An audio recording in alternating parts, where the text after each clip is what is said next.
So welcome out in the bush to another RHULANI Insights with the expert, Willem. And you saw this wonderful tree already.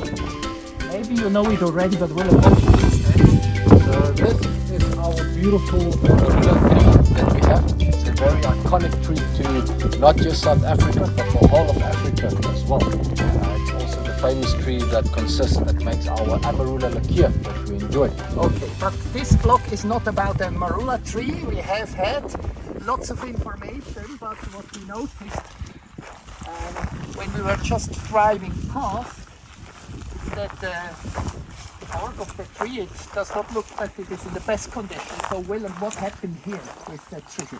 So if we have a closer investigation of the area, we will notice that there's not a lot of grass growth down underneath on the ground. And this indicates to us that there's a lot of animal movement, and majority of the time which would be from the elephants. So the bark of a marula tree, if you go and break the bark off, there will be a lot of moisture inside of the tree, of the bark of the tree, and the elephants, they are very mesmerizing of eating this bark. Now what happens is they come with their tusks, and they actually use their tusk as a tool where they push it in between the trunk of the tree and the bark, and then they break the bark off of the tree. And that's, if you come closer, that's how we can see these parts. You see those edges there? That's where it's been broken off with the tusks. Now unfortunately with this tree, it is bad if the bark gets taken off. It's the same for us having our skin. It's our protective layer over our flesh. The moment that this bark is broken off of the tree or ripped off, we refer to the term as being ring bark. So this tree is going to start to die. So ring bark means the bark must be off all around the tree, so there is no connection anymore from down to up. Or what is ring bark exactly? So ring bark is a technique that's been followed for many years by humans, where they go and take the bark off of the entire circumference of the tree. That helps then for the tree to die. So that was a lot of invasive species. And then that's just a term that we started to follow with the elephants if they go and break the bark off as well. Yeah. If it's entirely for the entire tree, bark needs to be broken off. It only then can be called that it's ring bark. This one is not ring bark because here it's all is good, right? There's still parts on the side, and that's why the tree is still alive as well.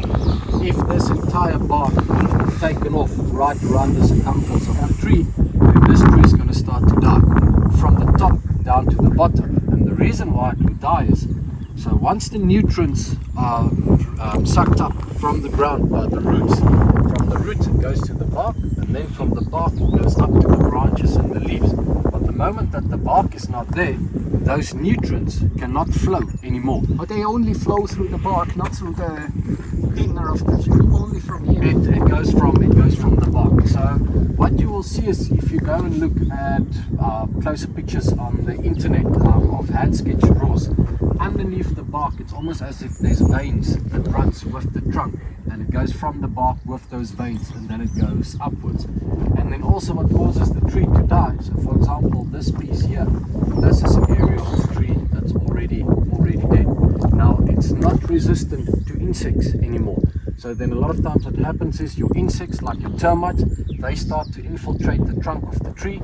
Once they infiltrate, the bird comes and that, for example, your woodpeckers, they come and tuck, they open cavities. And the moment that you start to open cavities in the tree, more animals get them easier access into the trunk, and that's what also starts for it to... Last question, Willem. Yes, sir. Such a nice... It's green, eh? So, yes. Will it survive in your opinion, or will it die now? Well, it's a difficult one to say. Over the next, but if we say next 10, it's going to take a couple of years. I'm going to say 10, 15 years. Parts of it is definitely going to die. For example, if we look at this tree, this trunk on the side, that's been barked. It's busy slowly dying.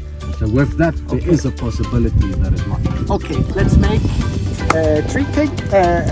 When in 10 years, we will make another Insights.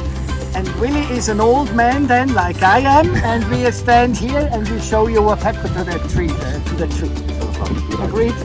Okay, thank you very much for that RHULANI Insights.